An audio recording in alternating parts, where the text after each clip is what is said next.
Well, hello. I think we are finally live. This is like the third time I've tried to do this live stream today. So, good afternoon or good morning, depending on where you are. Good to be with you on Sunday here for a little bit for a quick three-card tarot draw. And wrote a blog post about this yesterday um, about sort of what these quick energy readings are for me, and it's all over the board. If you go out looking for what is an energy reading, or what are tarot readings, or anything like that, wide range of opinions and practices and all of that out there. For me, what I'm doing is just kind of getting some cues on where we might place our attention, where we might put our energy. And so we'll do that today with three cards. In this first position, it will be something to take up. Second position will be something to give up. And third position, something to keep up. So something to start doing, something to stop doing, and something to keep doing. And we have got, in this first position, something to take up, the Four of Pentacles. And that card, for me, I always considered it kind of the miser card. You've got this character that's standing atop a building overlooking the city. Even his feet don't touch the floor because he's standing on these coins. He has this coin pressing down on the top of his crown, and he's got one covering his heart too. He's holding it close there, almost like a shield. And so I thought of this as someone who was using their wealth to insulate them and to kind of isolate them even.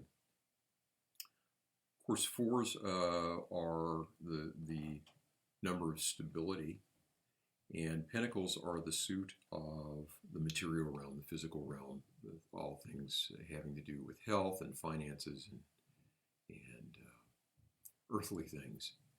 And so one could think of this as stability in those areas as well.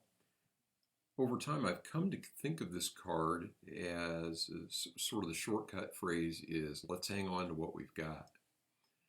So in that context, in this first position of things to begin doing or things to take up, I'd say maybe it's a call to be appreciative of the good things that are already in our lives. And for those of you that don't already keep a gratitude journal, this is a practice that I would highly recommend. It's something that I do and something that, in fact, everybody in our household does now. And it's very simple, won't take you maybe 5 minutes a day. I do mine first thing in the morning. My wife and daughter tend to do theirs right before bedtime, but you could do it any time during the day. The practice is just simply to get out a notebook or a piece of paper and write down 3 things that you're grateful for. And if you do this every day, you'll be amazed at how much good it will bring to your life. Not just the appreciation that you feel, but you actually will find more to be grateful for as time goes on. So I think in that first position, something to take up, 4 Pentacles, maybe start a gratitude journal, or at least find ways to be appreciative for the good things in life.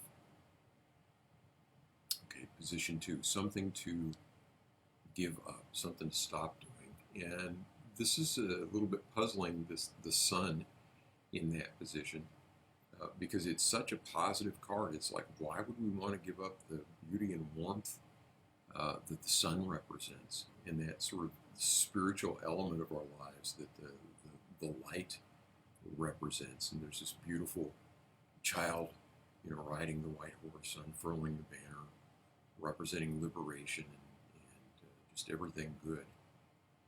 So how do we stop doing that?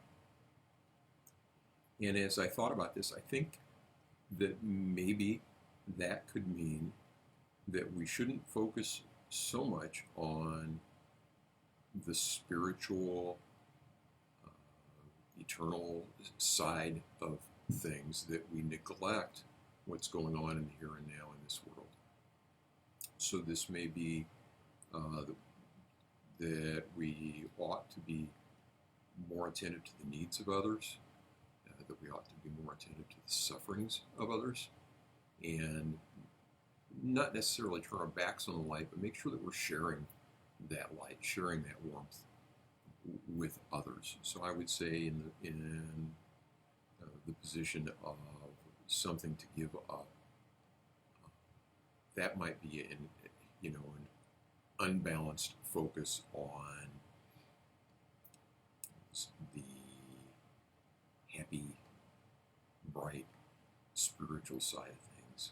Maybe get down to earth a little bit more. Ram Dass used to tell an example of someone who would see someone maybe stumbling and falling and say, oh, well, karma, there you go.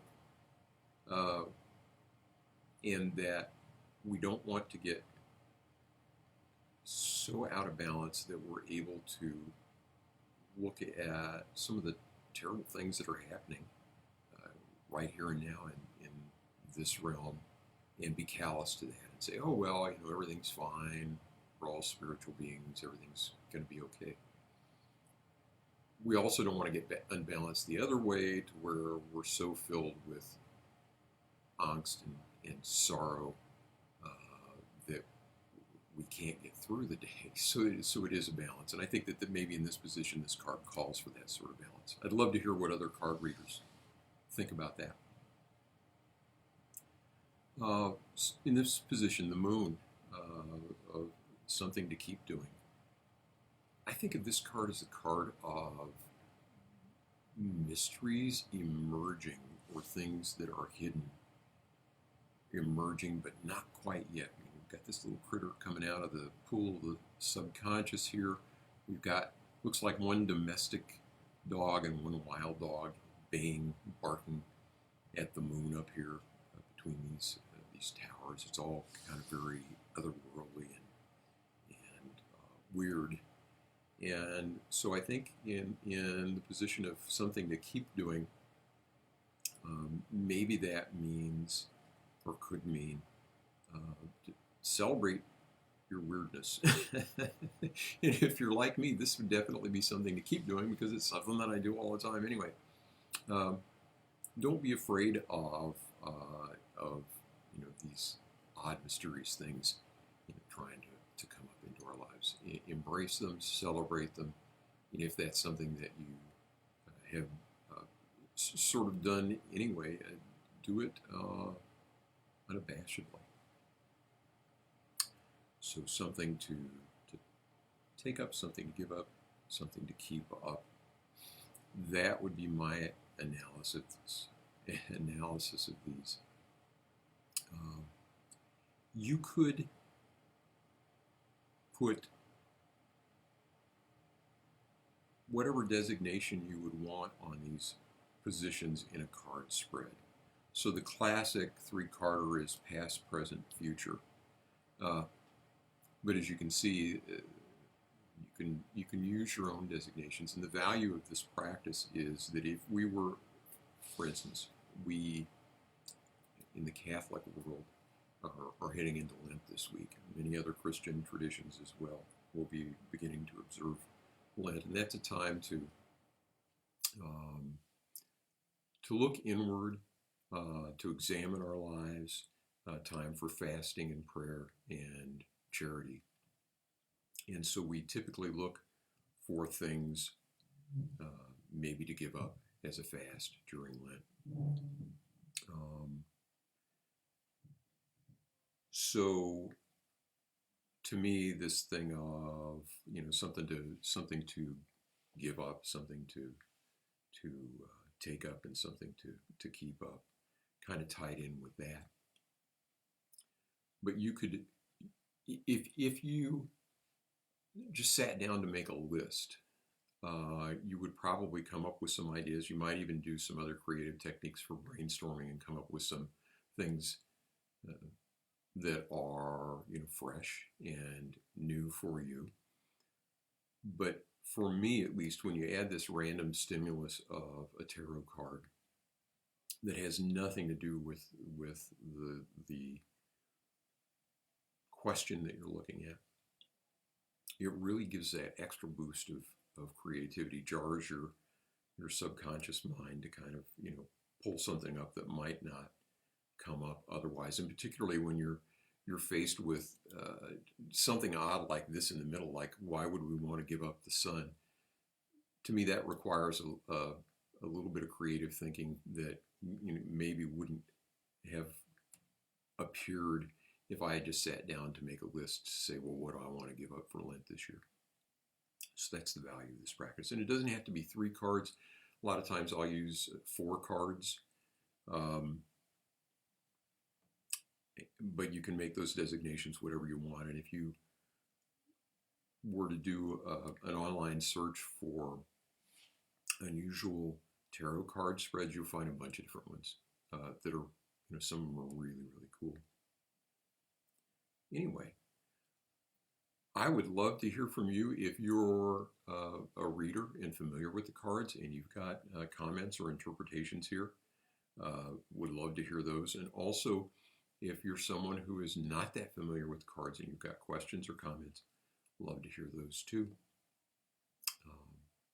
I hope you're having a lovely Sunday and a lovely Valentine's Day, and we'll be back sometime before long. Take care of yourselves.